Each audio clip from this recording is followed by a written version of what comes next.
Welcome back guys, स्वागत है आपका मेरे यूट्यूब चैनल पे। पिछली बार हमने जाना था पिछले वीडियो में स्ट्रक्चर्ड प्रोग्रामिंग के बारे में। इस बार हम सी लैंग्वेज के बारे में जानेंगे।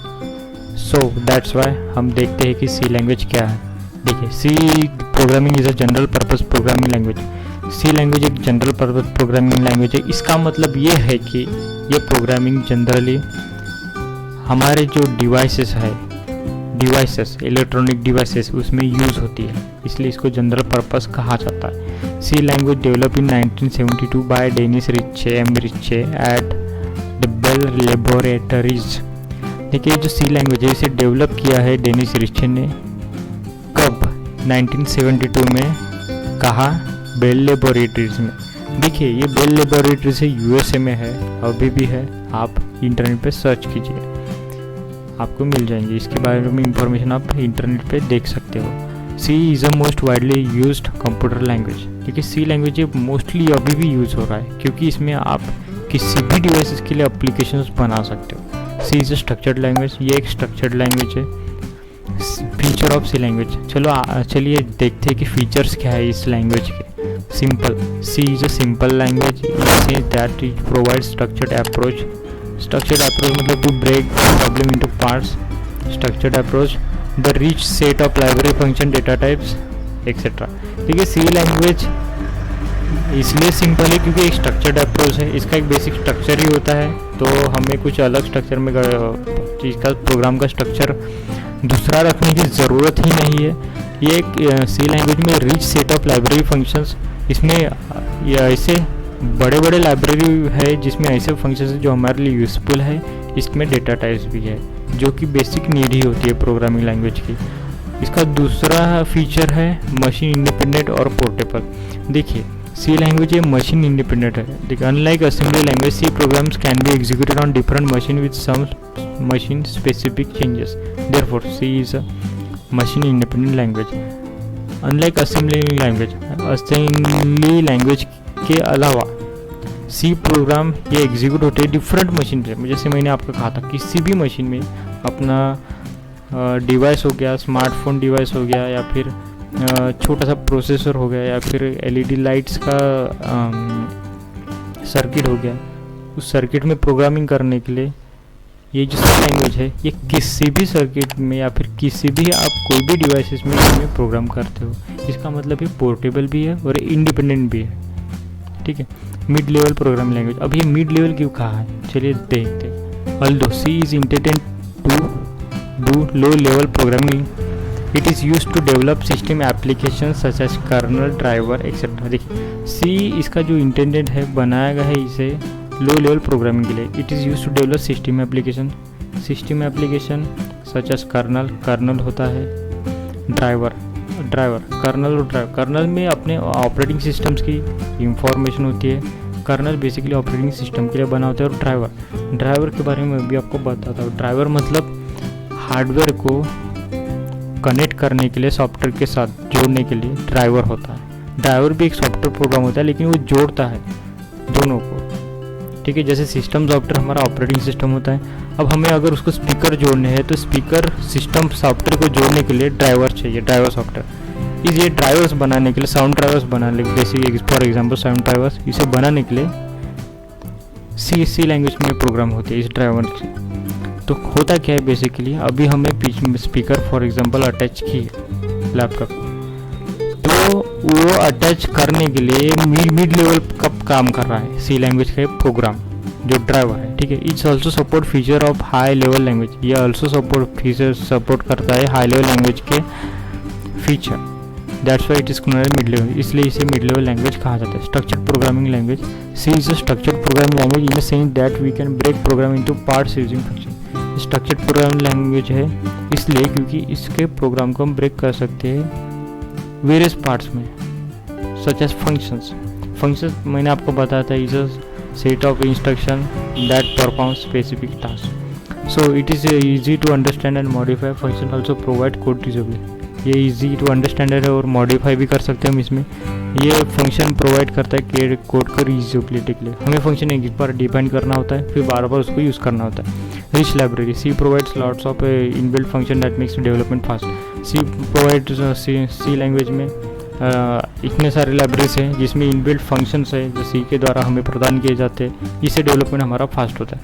मेमोरी मैनेजमेंट सी लैंग्वेज का एक ये बहुत ही मोस्ट ब्यूटीफुल फीचर है memory management dynamic. It supports the feature of dynamic memory allocation. दोस्तों आपको शॉर्ट में बताता हूँ डायनेमिक मेमोरी एलोकेशन। इसका मतलब ये है कि हमें अगर मेमोरी चाहिए रन टाइम में तो हम मेमोरी बढ़ा सकते हैं, उसे डायनेमिक मेमोरी एलोकेशन कहा जाता है। In C language we can free the allocated memory at any time by calling the free function. अब देखिए अगर वेरिएबल में कोई हमें अभी मेमोरी की ज़रूरत नहीं है, हमें मेमोरी फ्री करना है, ठीक है। हमारा 5 MB का सी लैंग्वेज का प्रोग्राम है, हमने उसे रन किया, वो नियरली 4 या 5 MB ले रहा रन करने में, अभी हमें उसे फ्री करना है तो हम फ्री फंक्शन कॉल कर सकते हैं। Speed compilation execution time of C language is fast C there are lesser inbuilt function and hence lesser overhead. Compilation execution time of C language ये फास्ट है और ये लेज़र इनबिल्ट फंक्शन है, इसलिए ये लेज़र ओवरहेड है। क्योंकि इसलिए ये कंपाइलेशन इसका फास्ट है, इसलिए इसकी स्पीडेबल लैंग्वेज है। पॉइंटर दोस्तों ये बहुत ही बेसिक टॉपिक, ये बहुत ही ब्यूटीफुल टॉपिक। पॉइंटर ये बहुत ही ब्यूटीफुल फीचर है सी लैंग्वेज है। C provides feature of pointer. C provide a feature of pointer. We can directly interact with the memory by using the pointers. We can use the pointer for memory structure function etc. देखिए C का ये जो pointer है इसका आप देखिए दिमाग में रखना कि पॉइंटर मतलब एड्रेस स्टोर करना, वेरिएबल्स का एड्रेस स्टोर करना मतलब पॉइंटर्स, ठीक है। We can use pointer for memory. हम मेमोरी के पॉइंटर मेमोरी के लिए पॉइंटर यूज़ कर सकते हैं, स्ट्रक्चर्स के लिए कर सकते हैं और फंक्शंस के लिए कर सकते हैं और एरे के लिए कर सकते हैं, ठीक है। रिकर्शन मतलब repetition. In C we can all the functions within the function. It provides reusability for every function. Recursion enables us to the approach of backtracking. देखिए फंक्शन के अंदर ही फंक्शन लिख दिया, इसका मतलब वो फंक्शन खुद को कॉल कर रहा है, उसे रिकर्शन कहा जाता है।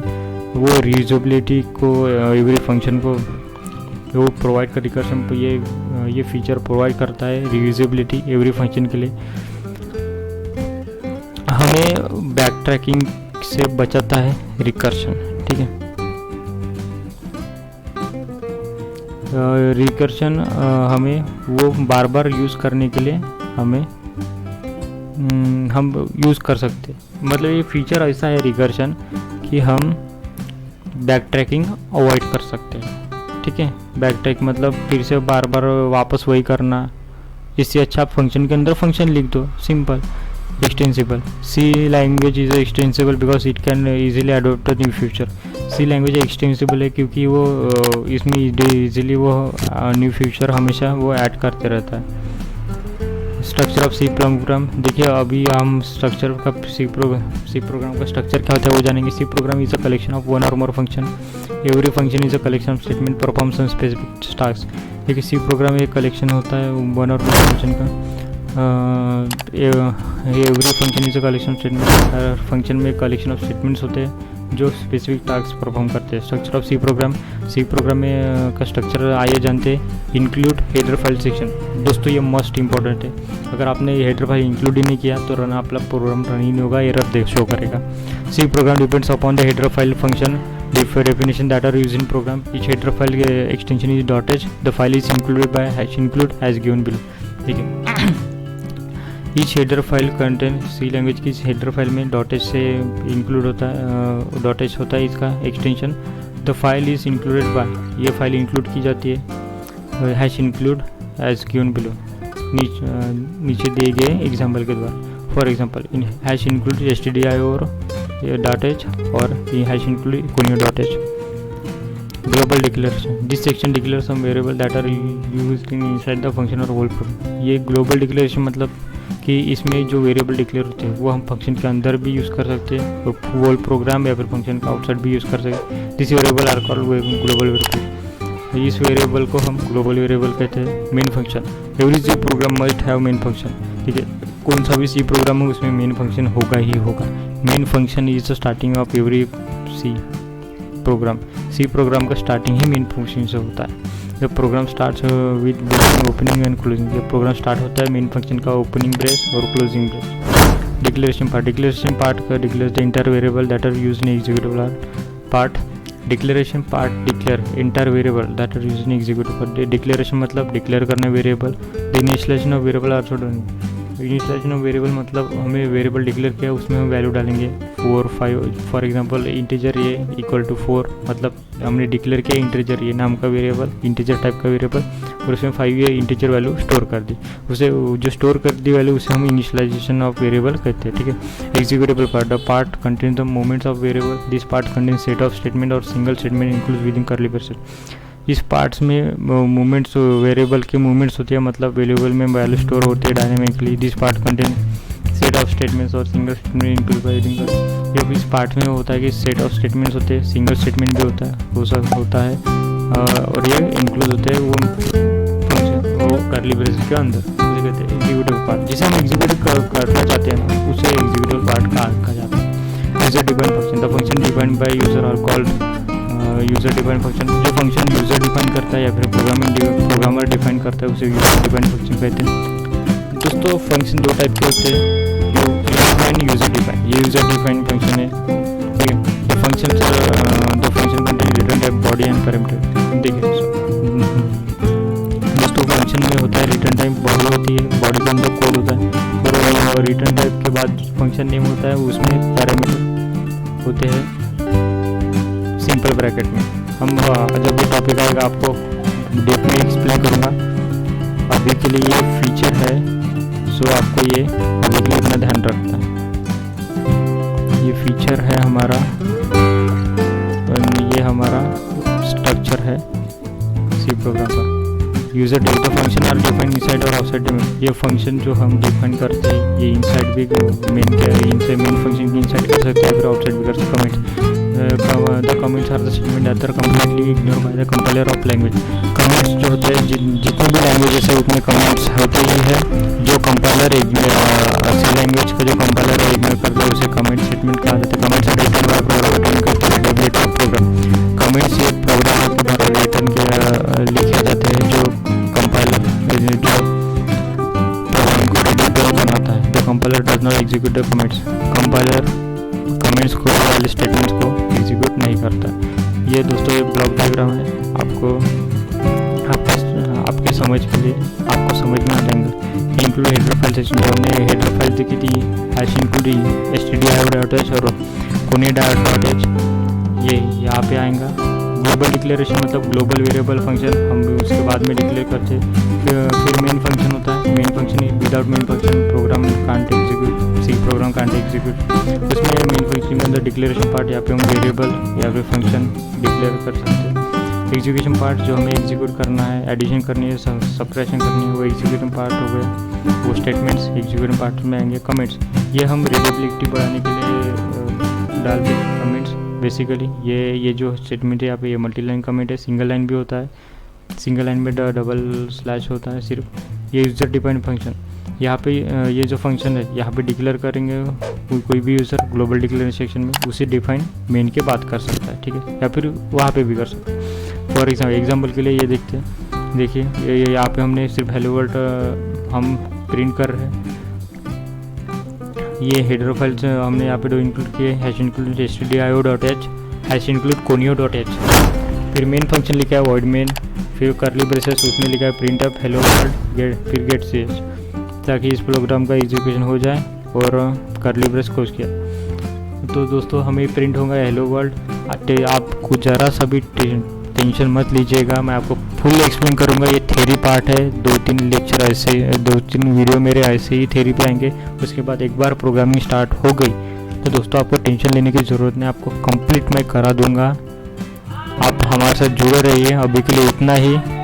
मिलता हूँ अपने नेक्स्ट वीडियो में।